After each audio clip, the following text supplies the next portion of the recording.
राधे जय श्री कृष्णा। दशा माता 5वें दिन की व्रत कथा।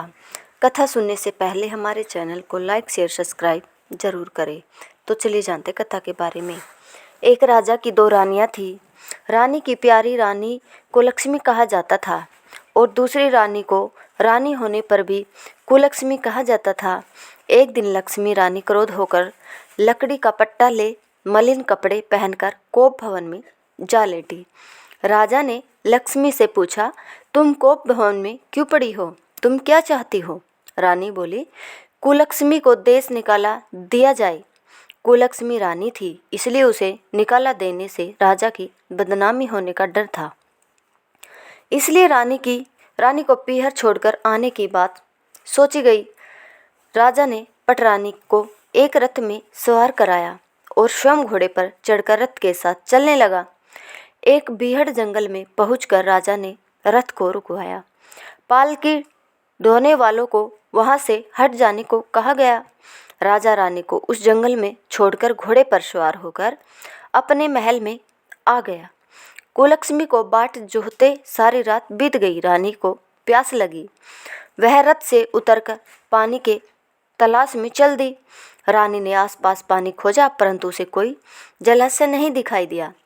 रानी ने एक सारस के जोड़े को एक तरफ जाते देखा। रानी कुलक्ष्मी सारस के जोड़े के पीछे चल दी। चलते चलते वह एक नदी के किनारे पर पहुंच गई। रानी ने सोच आदि से निवृत्त होकर उसी नदी में स्नान किया और जल पीकर अपनी प्यास बुझाई। उस समय कुछ अन्य स्त्रियां भी स्नान कर रही थी। स्नान करने के बाद उन स्त्रियों ने दशा माता का डोरा लिया। उनके पास एक डोरा बच गया। उन्होंने रानी से डोरा लेने का अनुरोध किया। रानी डोरा लेकर अपने रथ में जाकर बैठ गई। दशा माता ने रानी की परीक्षा लेने के लिए एक बुढ़िया का वेश धारण कर उसके रथ के पास आ गई। वह रानी से बोली कि बेटी, यहाँ बैठी क्या कर रही हो? रानी ने बुढ़िया से कहा, पहले तुम बताओ तुम कौन हो? बुढ़िया ने उत्तर दिया, मैं तुम्हारी मौसी हूँ। तब रानी उसके गले लगकर रोने लगी। उसने अपनी विपदा भरी सारी कहानी बुढ़िया को बता दी। अंत में रानी ने बुढ़िया से कहा, अब मुझे केवल तुम्हारा ही सहारा है, मेरी रक्षा करो। दशा माता की कृपा से उसी जगह माया का शहर बस गया। रानी के भाई भाभी आदि सारा मायका वहां प्रकट हो गया। रानी ने अपने पीहर के साथ मिलकर 9 दिन दशा माता की कथा कहानियाँ सुनाई। 10वें दिन डोरे की पूजा होने लगी। उस दिन सवेरे उठकर दशा माता ने रानी से कहा, नदी में स्नान कर आओ, वहाँ तुमको स्वर्ण कलश मिलेगा, तुम उसे ले लेना और जो डोली तुम्हें लेने आए उसमें बैठ जाना। किसी से ये मत पूछना कि यह डोली किसकी है। रानी ने नदी में स्नान किया। वह स्नान करके बाहर निकल आई तो उसे 2 स्वर्ण के कलश नदी के किनारे रखे मिले। उन्हीं के पास रेशमी वस्त्र रखे थे। उन वस्त्रों को रानी ने पहन लिया। वह चलने को तैयार हुई तो उसे डोली आती दिखाई दी। वह डोली में बैठ गई और अपने घर पहुंच गई। घर पहुंचकर उसने माया के परिवार की सब महिलाएं सहित दशा माता के डोरे की पूजा की। सुहागिनों को भोजन कराया। इसके बाद उसने पारण किया। अब रानी अपने पीहर में आनंद पूर्वक सबके साथ मिलकर रहने लगी।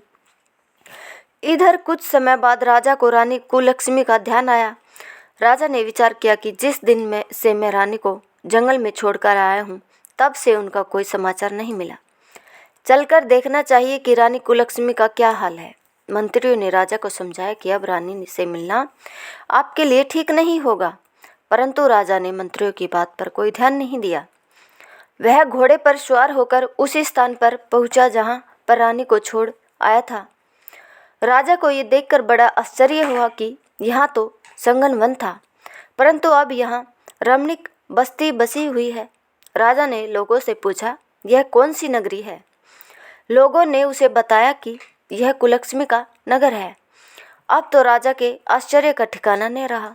वह बार बार सोच रहा था कि क्या यह नगर मेरी पटरानी कुलक्ष्मी द्वारा बसाया नगर है। राजा ने कुलक्ष्मी के महल के पास जाकर सूचना भिजवाई कि उसने अमुक देश के राजा मिलना चाहते हैं। रानी ने राजा को पहचान कर मिलने से मना कर दिया।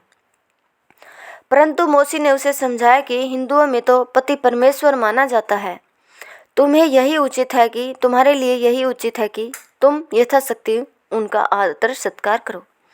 मौसी के कहने पर रानी कुलक्ष्मी ने राजा को महल में बुलाया। दोपहर को राजा को भोजन पर बुलाया गया। राजा के साथ नाई भी था। रानी राजा और नाई को भोजन कराने लगी। पहली बार रानी ने नाई की पतल पर भोजन परोसा तो नाई ने रानी के पैर पर एक छींटा लगाया। रानी इस भेद को समझ नहीं सकी कि नाई ने उसके पैर पर रायते का छींटा क्यों मारा। रानी दूसरी बार पोशाक बदलकर फिर आई। राजा मन में सोचने लगा कि यहाँ तो बहुत सी रानियाँ हैं, सबकी शक्ल एक जैसी है, मैं अपनी रानी को कैसे पहचानूंगा। डेरे आकर राजा ने नाई से कहा, यहाँ तो कई रानियाँ हैं, मैं अपनी रानी को कैसे पहचानूं। नाई बड़ा चतुर था। वह बोला, रानी तो एक ही है, परंतु वह पोशाक बदल कर हमारे सामने आ रही है। राजा ने नाई से पूछा, तुझे कैसे पता चला कि रानी एक ही है। नाई बोला कि मैंने उसके पैर पर रायते का छींटा मारा था। वह 3 बार कपड़े बदलकर हमारे सामने आई, परंतु वह छींटा उसके पैर पर तीनों बार लगा था। अगले दिन रानी ने राजा को अपने महल में बुलवाया। राजा को अपनी मेज पर बिठाकर खाने के लिए पान का बीड़ा दिया। पान खाकर राजा पलंग पर लेट गया और रानी उसके पैर दबाने लगी। राजा ने रानी से अपने किए के लिए क्षमा मांगी और रानी अपनी राजधानी में चलने को कहा। रानी ने कहा, आप मुझे किस मुंह से चलने को कह रहे हो? आप तो मुझे जंगल में अकेला छोड़कर चले गए थे। आप तो दूसरी रानी के कहने में आकर मेरा परित्याग कर चुके थे। यह तो मेरी मौसी का किया हुआ है, उसी के कारण यह सब वैभव मुझे प्राप्त हुआ है, वरना आप तो मेरा सर्वनाश कर चुके थे। राजा ने रानी को बहुत समझाया। तब रानी बोली कि मैं केवल एक शर्त पर आपके साथ चल सकती हूँ। आप मेरी मौसी से वरदान मांगेंगे कि यह नगरी आपकी राजधानी के पास पहुँचा दे, जिससे सब मेरा मन चाहे आपके पास रहूं और जब चाहे तो मौसी के लिए महल में चली जाऊं। मेरी मौसी बड़ी दयालु है, संभव है कि वह हमारी बात मान जाए। राजा ने दशा माता मौसी से प्रार्थना की। मौसी ने राजा की बात मानकर दोनों शहरों को पास पास स्थापित कर दिया, मानो एक दूसरे के ही भाग हो। राजा ने दशा माता की कृपा का फल जानकर शहर में ढिंढोरा पिटवाया कि उसकी प्रजा दशा माता की पूजा किया करे। भगवती दशा माता ने जिस प्रकार कुलक्ष्मी पर दया की, वैसे ही दया सब जनों पर करे। अगर आपको हमारी कथा पसंद आई तो हमारे चैनल को लाइक शेयर सब्सक्राइब जरूर करें। धन्यवाद।